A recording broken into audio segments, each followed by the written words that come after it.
Good evening. Can you hear me? Hello. Yes, Yes, sir. please unmute your mic and connect. Yeah, I hope all of you are there. Yeah. So, those who were there teaching last year 6th standard, if you are here in 8th standard, you will find this easy because most of what is in the bridge course is something that is we already taught in 6th standard. If you are not teaching in 6th standard and you are teaching in 8th standard, you will find it is something different, and you will find the content is different, and the way things are given in the textbook to be taught also is different. So it's very, very important that we pay a lot of attention to it. Otherwise, we will get students half-baked. Now, why bridge course at all? Why do we have this bridge course in 8th standard? The reason I suppose you know it now, because there is what is in 8th standard is a continuation of 7th standard, and what is in 6th standard. There's a progress. You will find if you go through the 6th standard, 7th standard, and 8th standard textbook, you will find scientific themes based on living world, food and health, materials and matter, measurement and time, magnetism and electricity, heat and temperature, states of matter, separation technique, plants and animals, environment, earth and space. So these are the scientific themes in 6th, 7th, and 8th. And if at all you get a chance to go through the 9th standard, the new textbook, find the 9th standard textbook is a higher version of 8th standard. Okay, so if you need to prepare your 8th standard students so that 9th standard becomes easier. So to prepare 8th standard students, they should have some basic background of 6th standard and 7th standard. If not, it will be just learning by heart. They will not understand any concept. Okay, so to make our students better, to make our work as a teacher easier, right, so that they know the conceptual understanding of what is in the textbook, it's very, very important that we bridge goals honestly. I hope whatever I said, I'm clear to you all. Okay, so if you go through the textbook, you will find there's a difference in curriculum, there is a difference in pedagogy, there is a difference in language proficiency, the scientific terms that they have to use. Okay, so these are a lot of differences are there. So we have to put in a lot of effort to do it. So those of us who are in 6th standard, let's go to the first, and those who are not in 6th standard, please pay careful attention how the lesson starts with, and I won't be able to complete all the lessons, but few that I complete will complete in detail. So you have, if you see, there are around 27 activities over a period of 6 weeks that you have to complete. Okay, 27 activities you have to complete in 34 periods, right? So everything is given to you. Table is given.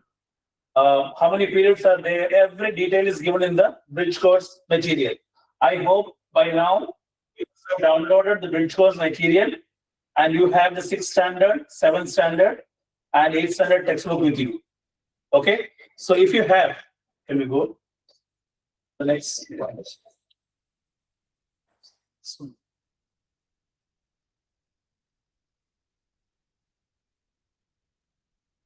These are all for you to read through. I'm not going to now look at.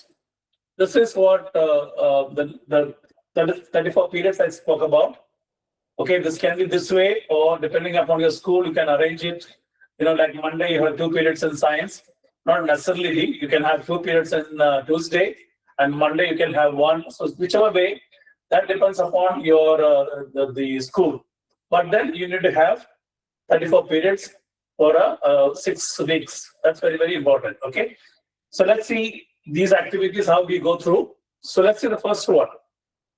If you have it somewhere, or you can go and find out from other books.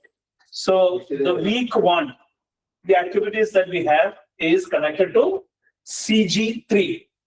Now, in the middle stages, CG3 says explores the living world in scientific terms. Okay, and we have 2 things we are learning at that time. One is about the diversity. The other one is about water. Under CG3, we have under water we have CG1 also. Then we have a CG6 And if you see CG3, under CG3, we have competencies like CG31, C1, C31, C32, C33, and C34. I hope, could I read out all this? Do you have a list of curricular goals and competencies with you all? So if you have, if you see CG3 is explores the living world in scientific terms. Under that, C31 describes the diversity of living things observed in natural surroundings. And then we have also, birds, animals, all those things. Then distinguish the characteristics of living organisms. Third, analyzes the pattern of relationship between living organism and their environment. Then we also have C34, available for sustaining life in Earth and other planets. Okay, so basically the first one is about diversity and water. Two things are there, stress there. Week 2, you will be stressing on CG4, and CG4 is, you can mention, write down somewhere there. Understands the components of health, hygiene, and well-being. Okay, so you'll be stressing on 2 lessons. One is water, the other one is food.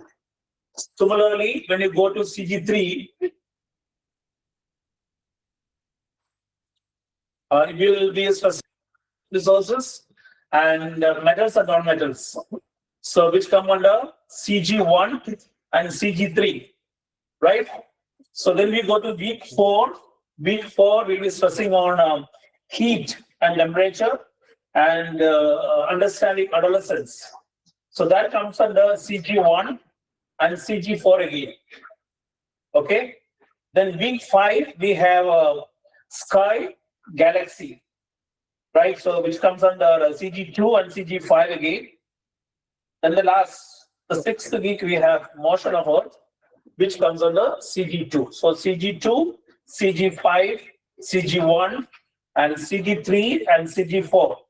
So all these curricular goals are stressed on there and competencies connected to there. So let's see the first one.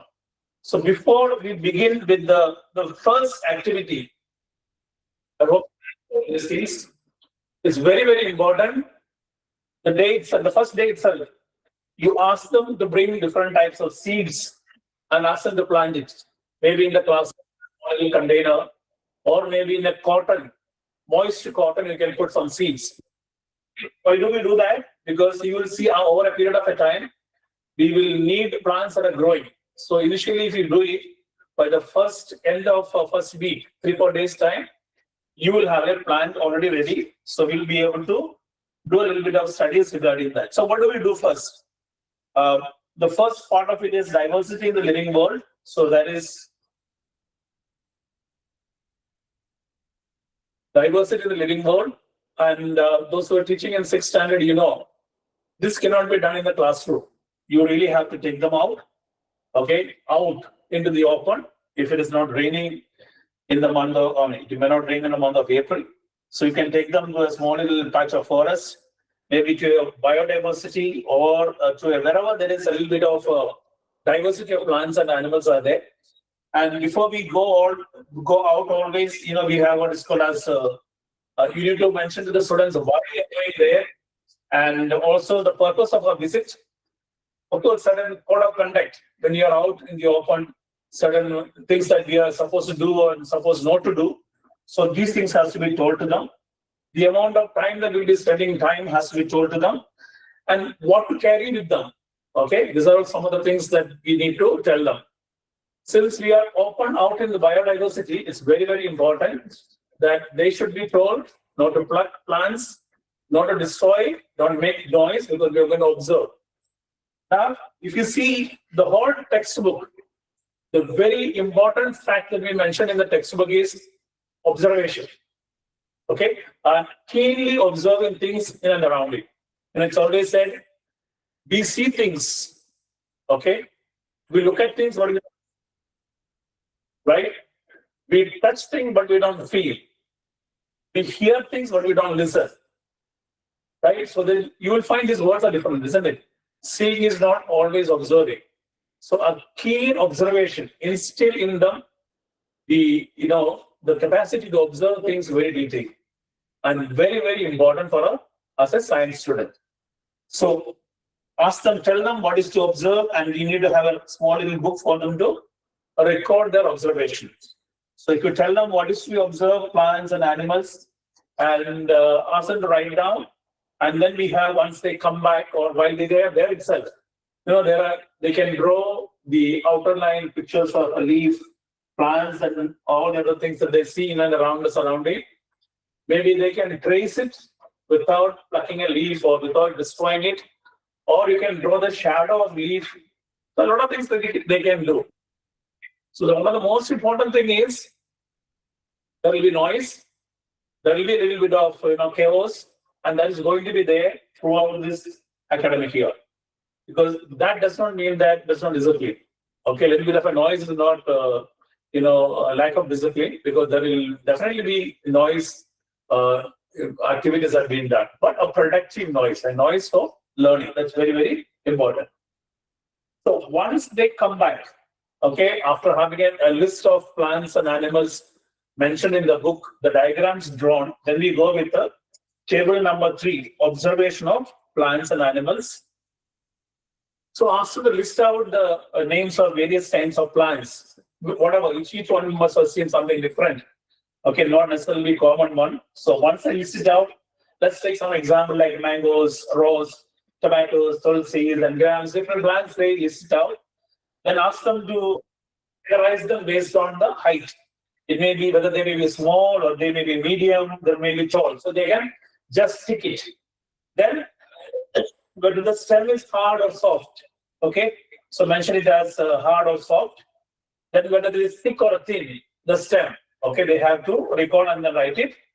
And then based on all these factors, you categorize them as herb, shrub, or trees. Okay, so if you take this examples, like if I take a mango, it will be tall, hard, it will be thick, and it will be trees. If I take a rose plant, it will be medium height, and it will be hard again, but it will be thin, and it will be, of course, it will be a shrub, right? And if I take a tomato, it will be a small, height-wise it will be small, but it will be soft, right? And it will be thin, but it will be a herb. So I got one tree, I got one, and I got one herb. So similarly, you can take it for tulsi, grams, different plants that are there. Okay, so make sure that they themselves identify these characteristics through their own observations. So few plants that I mentioned there, they can keep on adding the list to things that they see in and around it. Okay, so that's about a rough way they distinguish a herb from a shrub and a tree. So once that classification is done, now they know what are the characteristics of a herb, shrub, or a tree. They are able to identify any other plant that they see in their environment. They should be able to do it. Okay. Now, once that is done, observation about animals. List out again all names of plants and animals. You can mention it in any language, but preferably I would say it in English here. Okay, so we have common things like ant. It may be a cow. It can be a honeybee, or it can be a fish, or it can be a dog, or it can be a sparrow. Okay, then mention usually where they live, and these kind of things are very easy for students. Okay, they know it. So ant is in a hole. A cow may be in a shelter. Honeybees will be in a hives. Fish will be in water, and dogs will be in the house. Okay, or a kennel. Sparrow will be on trees or nest, whatever. Okay, and similarly, what do they eat? If it is an ant, it will be an insect or leaves. If it is a cow, it will be a grass.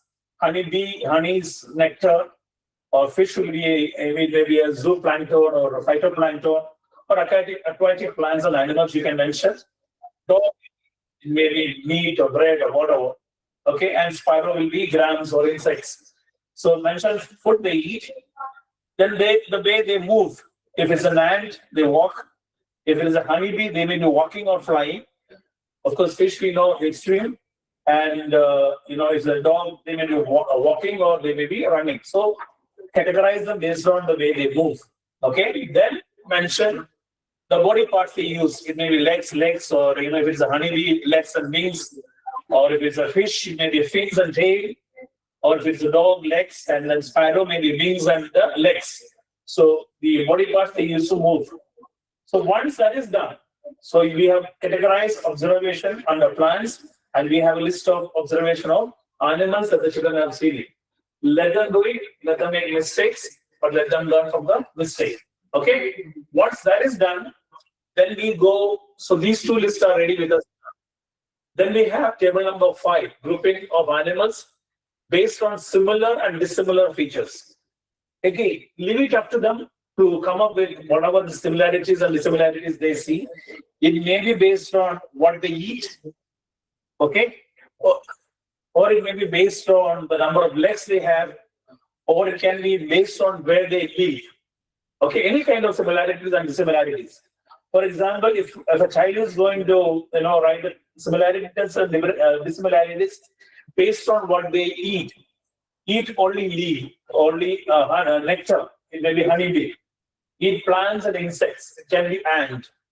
Okay, eat plants, grass, it can be cow. Okay, so this is one way of similarities and dissimilarities that you can write. The other way you can write is that have 4 legs. It can be tiger, deer, or they have feathers. It can be a parrot or hen, or it can be frog, kangaroos. So categorize them like that. Okay. So whichever may be the way you can write the similarities and dissimilarities, let the children write it. Let not be, one may be writing about one kind of feature, the other may be writing about other kind of feature. Give them the freedom to write. Okay. So let them think and let them write. There's nothing wrong and nothing, everything is correct. As long as they have understood the concept, it's correct. Okay. So let them think, and then they can also mix it together and then write. And then once this is done, all of them, they will sit together and, a discussion in your classroom and try to give them scientific explanation of each one. That is very, very important. So if you look at the whole textbook, what engage with the peers, very, very important. They should be able to explore the surrounding, very, very important. They should be able to experiment with the idea that they have, very, very important. And what's our function? Our function is to create an environment for it. So we create an environment for them to engage, we create an environment for them to explore, and we continue to do that thing. Okay? While they engage with the peers, there will be noise. It will definitely be there. It has to be there. Okay? They explore the surrounding. Let them explore, but then again, explore when you are with them. We make sure that they are safe in and around you. That's very, very important. And experiment with the, their own ideas. You will find a lot of opportunities for them to experiment with their own ideas as we go along. Okay? So allow them. Let them be free enough to work with their own ideas.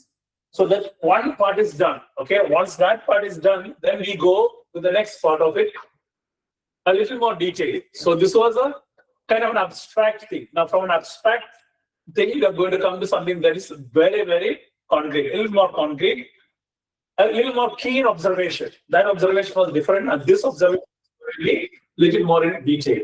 Again, make sure they don't pluck the fresh leaves and plants. It will always be from a dry leaf, or you sketch or trace the leaf.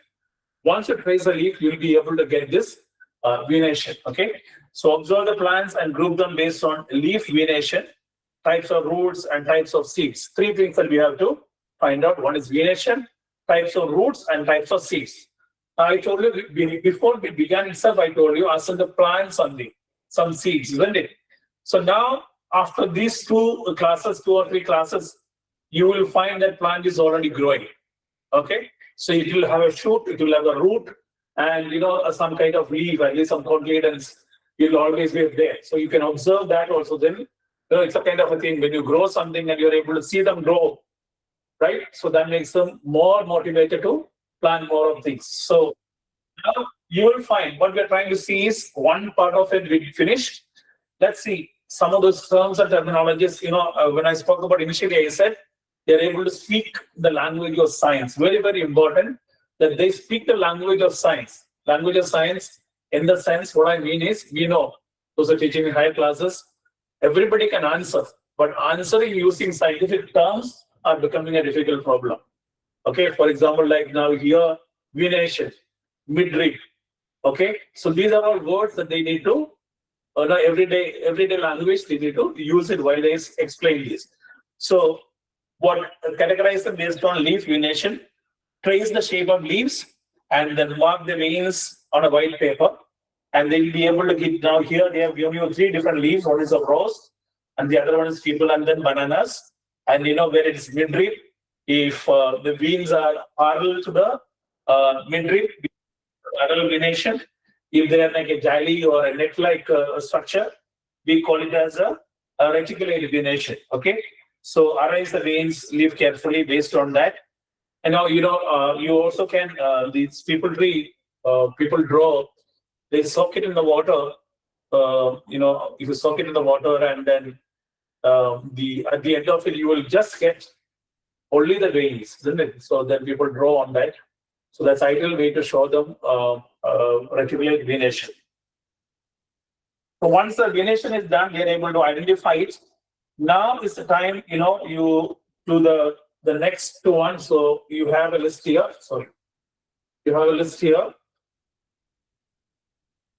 Okay, so now the plant must have already grown, isn't it? Whatever the seeds that we grew, the plant must have already grown in your classroom, right? You will find definitely cotyledons. You will definitely find a plumule or a radical. Okay, you will also find, if it just taken a little more of time, you will also find small leaf coming up. So different varieties of plants, if you grow it, or if none of these things are there, the textbook says in the open itself, you can just remove the plant from a soft soil, see the roots, but plant it back again. Okay, it's very, very important you put it back again so that the plant grows, right? You cannot remove huge trees like, to see the root, you cannot pluck out a coconut trees and banana trees, but for small plants, you can always do it, isn't it?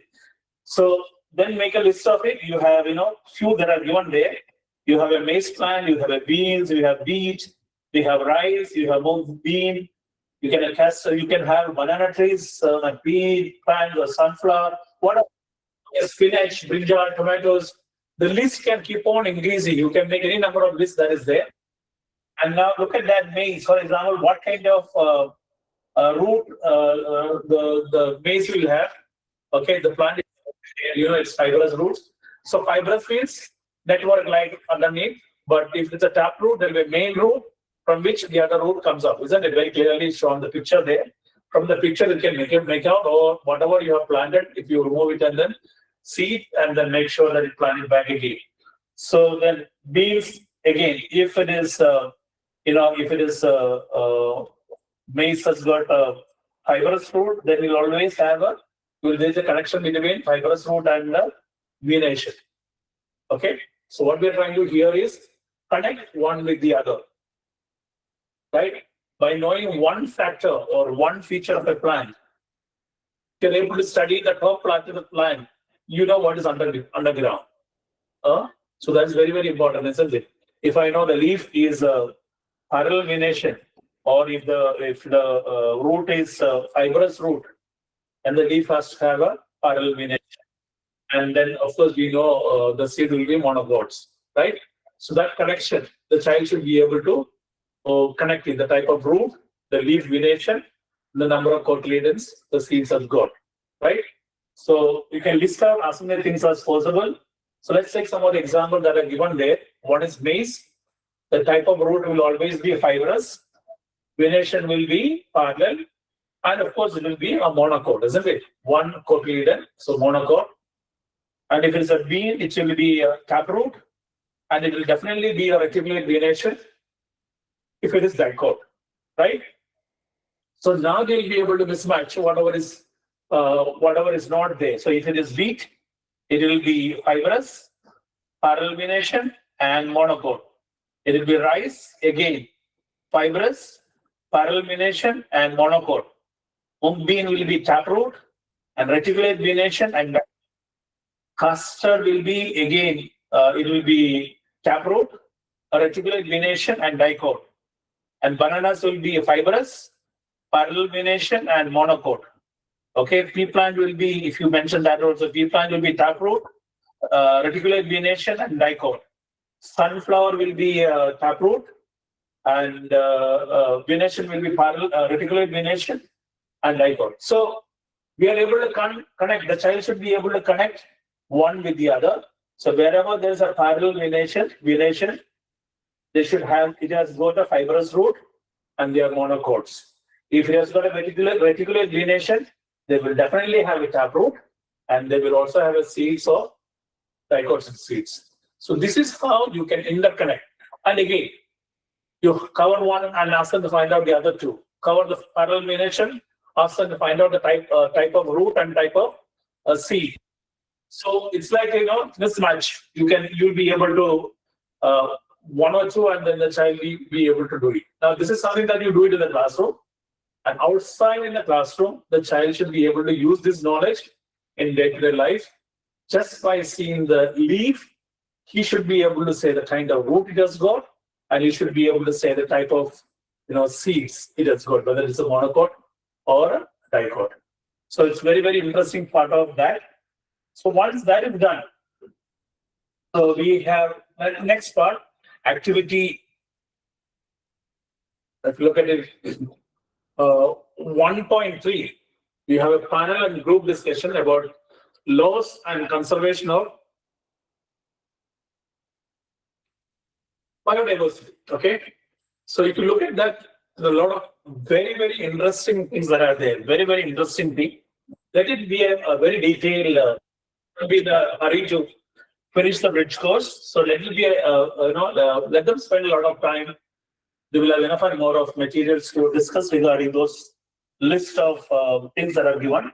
So you can have a panel discussion or a group PowerPoint on the topics that are given there. So let's see each one a little detail before we go to the next part of it.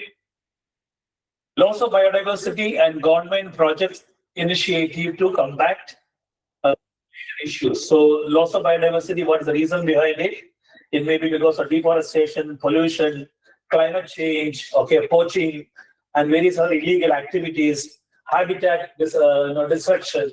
This can also be all reason behind the loss of biodiversity. And what about government initiatives? You can give some examples from the Project Tiger in 1973 or the Project Elephant in 1992. Okay, the national park and wildlife sanctuaries that we speak about in 8th standard. Then the eco-sensitive zones that are built out. Okay, the afforestation plans that we have, or Wildlife Protection Act that is there.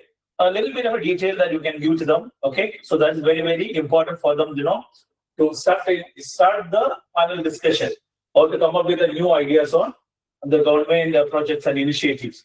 Now, let it be a free and fair discussion, and making sure that it's not anything that is to do with the politics. Okay, keep politics away, and then let's the child discuss very, very openly. Then we have the traditionally protected areas like sacred groves.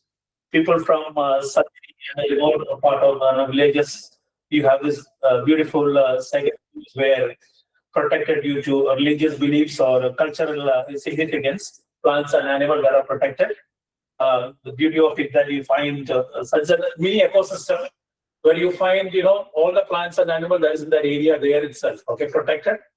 And it's somewhere that is very, very important, very, very people those are lucky enough to have this in and around you. You can go and visit it. Okay, and you will find these kind of areas are a home of endangered species. Okay, they maintain the groundwater level.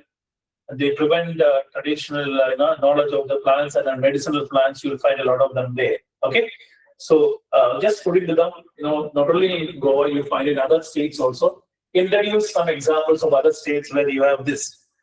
Okay, then we have the next one, the success story of Save Silent Valley. And I'm sure all of you know it. Silent Valley is a place in Kerala, supposed to be a home to rare species like lime-tailed macaque.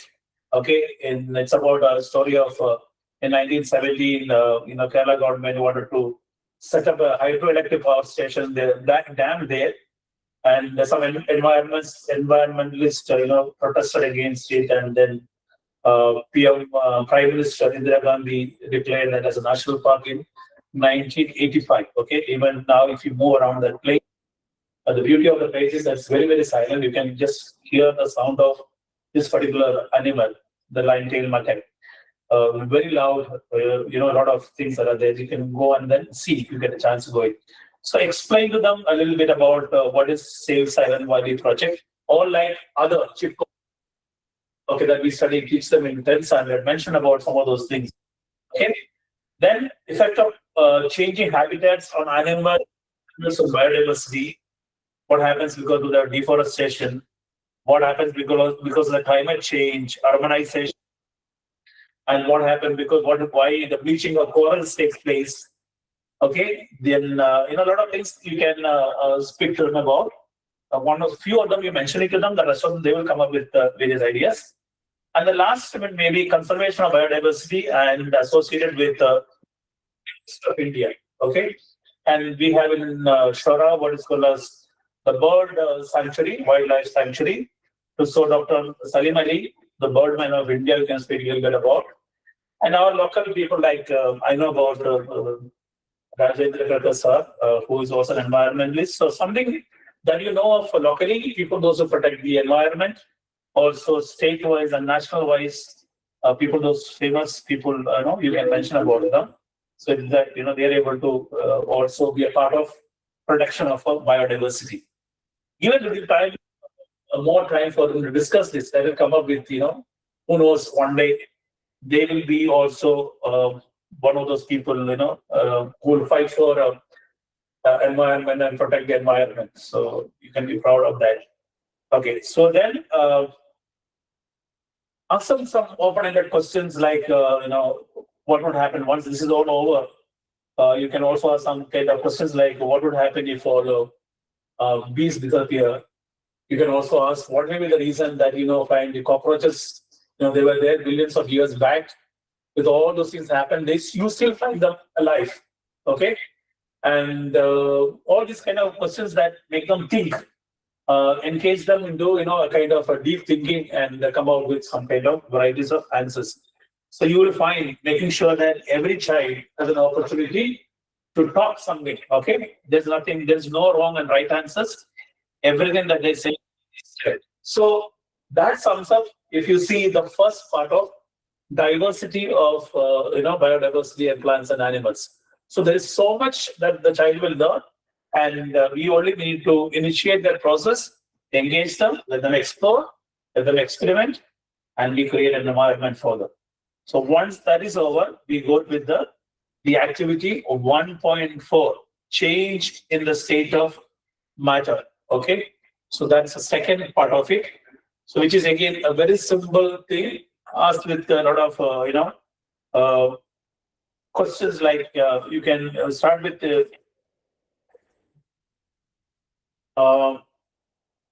water disappears, the rainy season, and first and foremost start with why is it important? Find out, ask them, find an alternative source of if water is not there in a day. Let's imagine water is can we replace water with any other solution? Very, very important to know. And then what are the different states of matter we can mention about? How can we change the state of matter? With some kind of examples, you can start with take a little bit of a few ice cubes and place them in a beaker, and then measure the temperature. So that's what you do, states of matter, temperature. So initially it's in a solid state of matter, maybe ice. What's the temperature you measure it? So let's imagine it's around 0 degrees centigrade. Then after 5 minutes, again, measure what is the state of matter. You will find it's partial, isn't it? In a solid and a liquid state. So what will be the temperature? It will be approximately around 5 to 10 degrees centigrade. Then after 10 minutes again, okay, if the complete thing turned into water, then what will be the temperature? Water maybe around 25 to 30 degrees centigrade, you will find the whole thing turns into water, isn't it? Then again, heat it after 15 to 20 minutes, water start boiling, then you will find them in a liquid and a gaseous state. What would the temperature? It may be around 100 degrees centigrade. So it is 15 to 20 minutes of heating. You will find the change of state from solid to liquid to gas. So write down the temperature as 0, 5 to 10, 25 to 30. Again, what the impurities, you know. If the water has got more impurities, it may not boil at 100 degrees. It may be temperature. So mention that all those things that is there. Okay. Then questions like you write down your findings to your brain, tell them your each one will get a different kind of answer, right? Ask them to discuss the answer among themselves. Okay. Then ask them, can they think of any other example besides water that can change state from solid to liquid? Ice is a very simple example. Can you find any other states? Right? Let them come up with their own ideas. You also think of some ideas. Other than ice, can you think of anything that changes the state of matter? Can't it be an ice cream? Okay. Can chocolate change the states like that? What about wax? Okay. What about butter? Right? And what about chocolates? Again, this kind of things also change the state of matter, isn't it? If you keep it open outside the fridge, you will find it changing the state from solid to liquid state. Now, it is interesting for them, okay, to also ask them to find out what temperature this will all change from solid to liquid state. Right? You will find them different temperatures. Suppose you do it, for example, like ice cream. They say it's around 1 to 4 degrees centigrade. It changes from solid to liquid. So again, chocolate. Chocolate, again, all of us play with chocolate, use chocolate. You know, there are two types of chocolate, what we call as the dark chocolate and the milk chocolate. Dark chocolate, they say it's around 35 to 45 degrees centigrade will change the state. Whereas the milk chocolate is from 30 to 35 degrees centigrade. So let one do it. Okay? So not leave it and don't end up with ice. Right? A little bit of discovery, a little bit of studies based on that. You can also butter, they say it's around 29 degrees centigrade. Okay? Wax, again, of course, it differs from what kind of wax are we using it. If it's a bee wax or a zoya wax or a paraffin wax, usually we use paraffin wax, and that's around 37 degrees centigrade. It changes state from solid to liquid. And then can you convert at what state it will change back into solid? So some kind of experiments with different kind of solid substances they can do it. Then in 10th standard, we teach them about gallium and cesium, right? Which will melt in your hand. And what temperature it melts in our hand. Right? You will not be able to use it, but they say gallium melts around 29 degrees centigrade and cesium melts around 28 degrees centigrade. So ice, leave it there for every one of us. See ice changing its state from solid to liquid to gas. But what about these chocolates, ice cream, okay, wax, butter?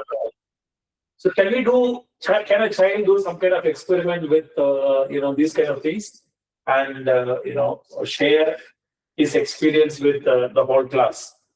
Each one of them, maybe individually or group, they can take it and then they can do that activity. So that creates, playing with the chocolate.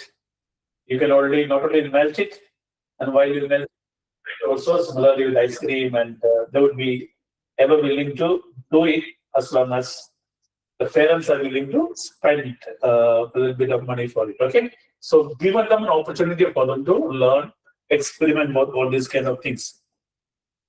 Then we come up with the next this liquid freezers, evaporation, and condensation state.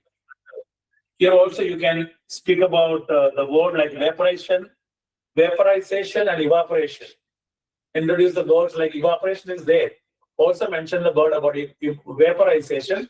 Just also tell them the differences between evaporation and vaporization.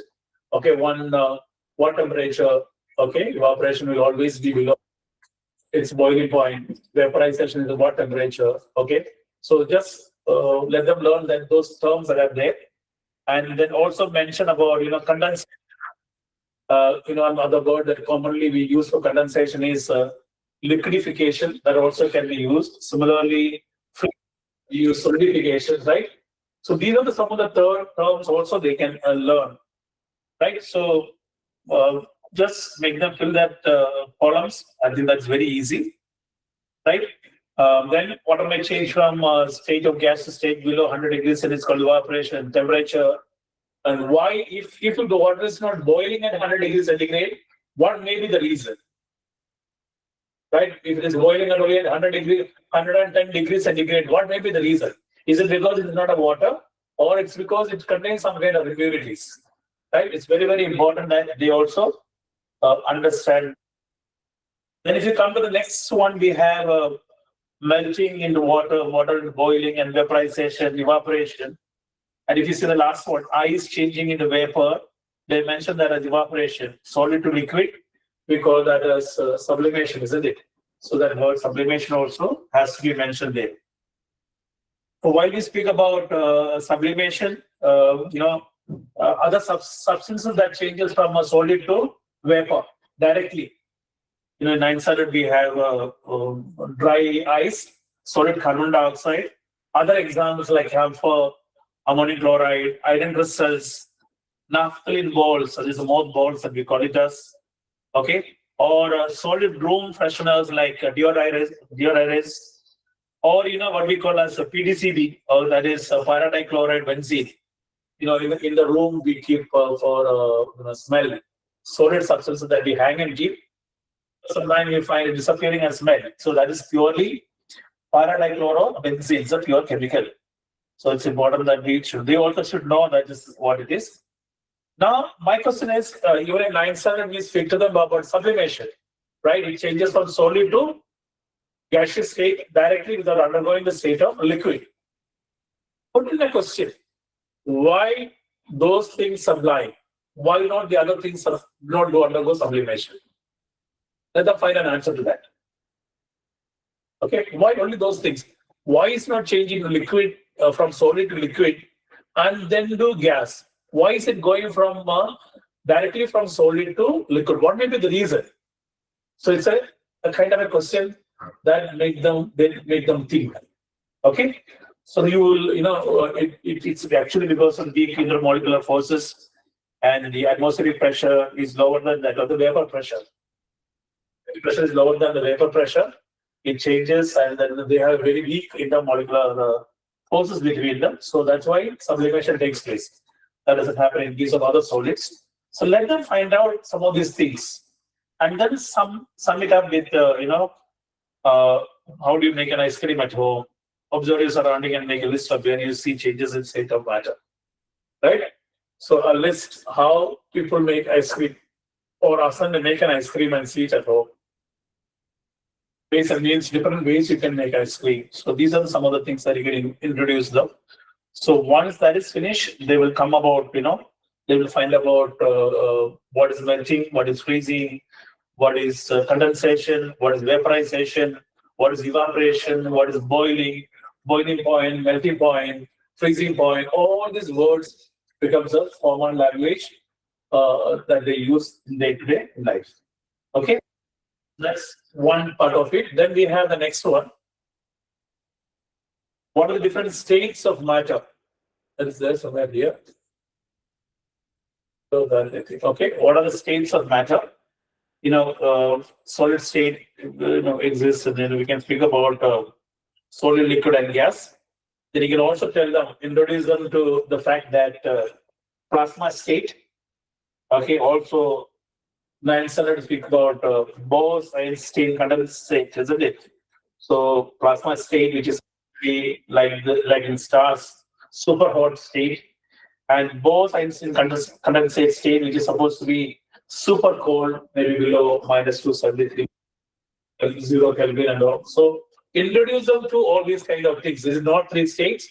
There are also other states that is existing. Okay, as plasma and Bose-Einstein condensate state. So some of the things that you can introduce them to. Okay, then let's identify.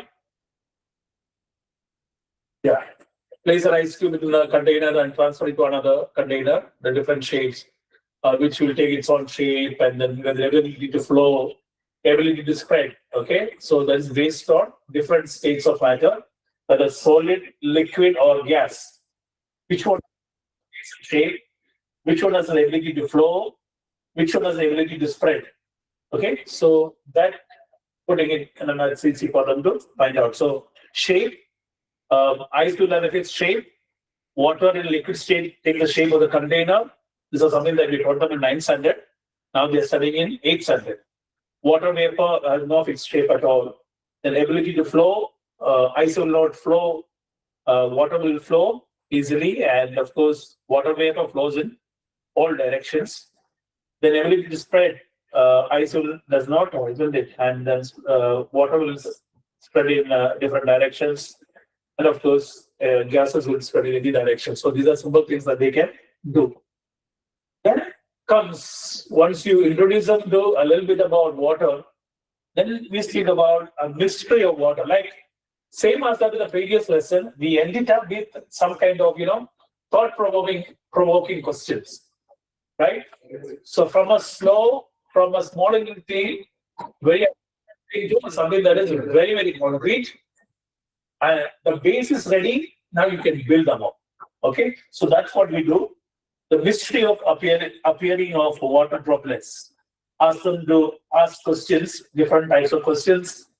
Keep a glass of water, and then whether it be water or lemonade or whatever it is, the water comes in and around it, glass, and ask them to observe.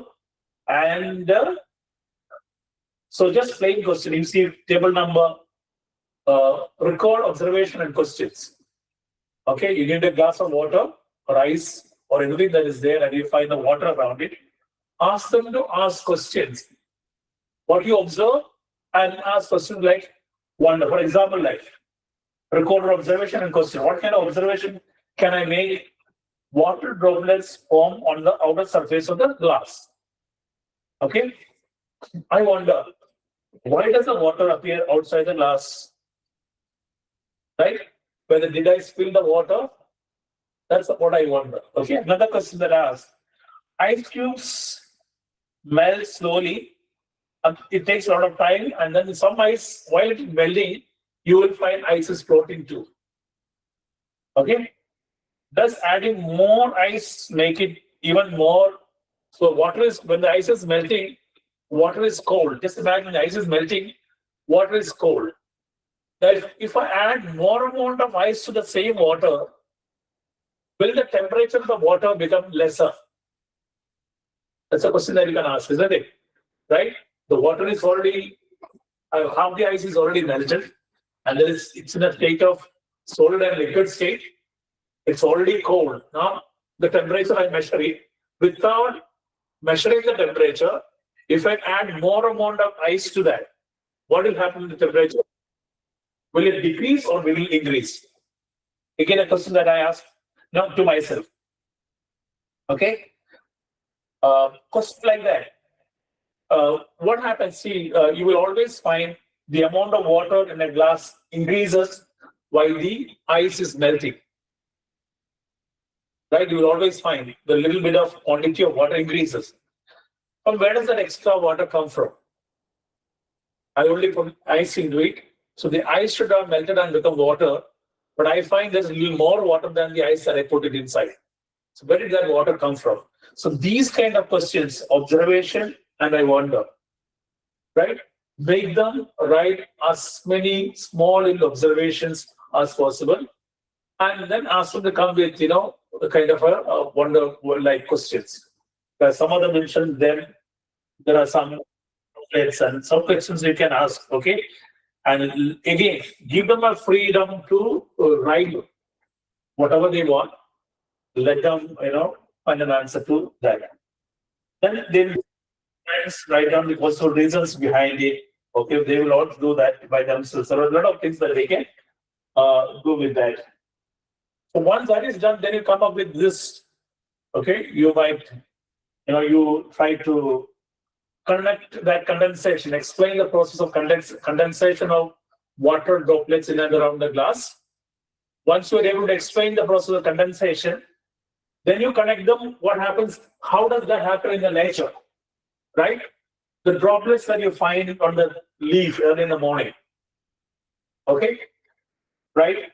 The dew drops and connect them to condensation. That droplets is same as that of the droplets that you can find around the glass.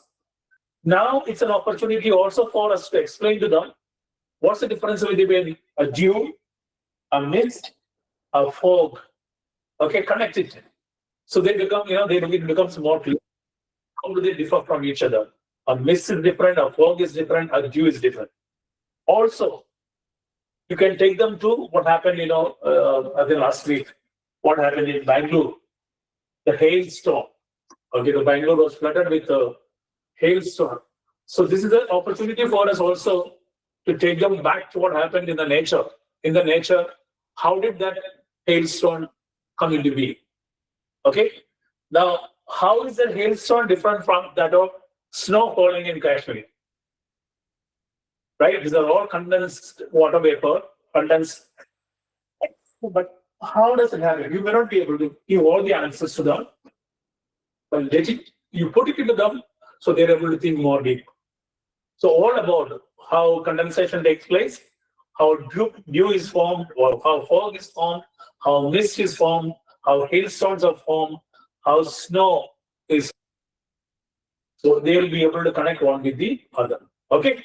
So a lot of questions, and they will come up with a lot of answers to that. Right. So that's the first part of water. So that will these two we'll have to finish it in. You have the first week, 1 week to finish so much of it. Right. So then we go with the next week. Okay. Okay.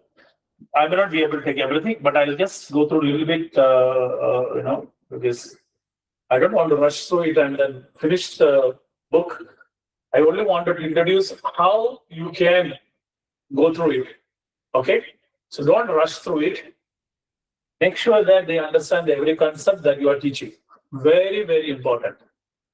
It becomes very, very easy for you to really take the 8th standard textbook and teach them. And the next year, when they study about 9th standard, it becomes very, very easy. For example, just give an example, okay? About the state of matter. In the 6th standard, we studied about states of matter. In the 7th standard, we study about physical and chemical changes. In the 8th standard, we study about combustion of material. And in 9th standard, states of matter and atomic structure. So you will find that conceptual understanding become better and better as you go. For example, in nature of science, we study about observation and curiosity. In 7, they study about scientific process and experimentation. In 8, they will study about scientific reasoning and investigation. But when they come to 9, they study about scientific laws, hypotheses, and experiments. So it's very, very important that whatever little thing that we do with them, the base is ready, the conceptual clarity is there. Very, very important. So it becomes very, very easy for them to pick up what is taught in 9th and 10th standard. Okay. So the next week we have a lot of questions can be asked, like why does the puddles disappear after rain? Why does the wet clothes dry in clothes line? Water in glass slowly reduces in hot weather. Okay, hands dry after washing. Right. So some of these things that are happening in the nature, and then take them to what are the factors that are affecting evaporation. Okay, so one in your study, this is that again we taught them in 9th standard, but now we are teaching them in 8th standard. So effect of temperature, the nature of the liquid, surface area, humidity, how all these factors affects the rate of evaporation. Factors of evaporation. There are many examples that are given there. One is simple, as to say that the effect of temperature will be directly proportional to the evaporation, right? And the effect of surface area also is more the surface area, more will be the evaporation. And effect of humidity is equal to, the moisture, more amount of moisture, less amount of evaporation. So these 3-4 factors with a lot of examples that are given in the textbook, a lot of examples are given that you can take up and do it. keeping 2 bottles outside. Let them do these activities. Very, very important that they do all these activities and,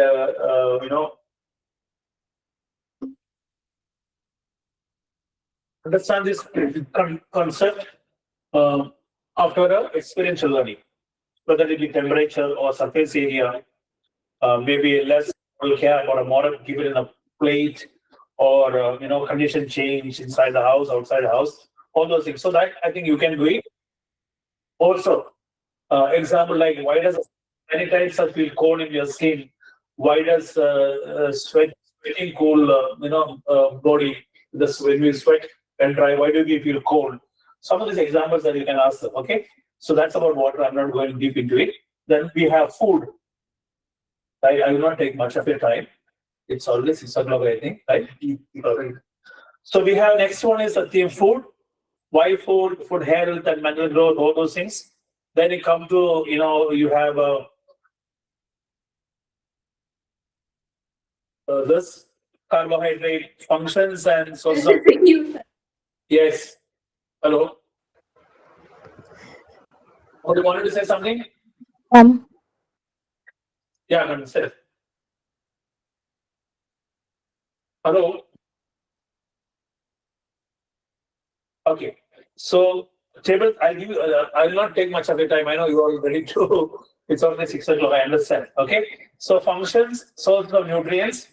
So that's what we are supposed to be doing. Again, if you see the next, you will find here vitamin A, vitamin C, vitamin D, iron, iodine. We can also take calcium, protein, whatever it is. The disease, deficiency disease symptoms, food items which are which can reduce or cure the symptoms. So these examples are all there that you can go through it. Okay, and then we speak about the food miles. Where does the food come from? And millets again. It's another textbook that we have. Anyway, I'm not going to continue because I know you're all there. I won't be able to complete all the lessons also. The other things. So what I wanted to do was just to show you, even if you take to how deep you can teach them. Okay, how you have to go in depth. So once your bridge course you are successful, you will find whatever you teach in 8th standard will be successful. And they will be able to speak the language of science, scientific terms to explain. So I stop there since it is time.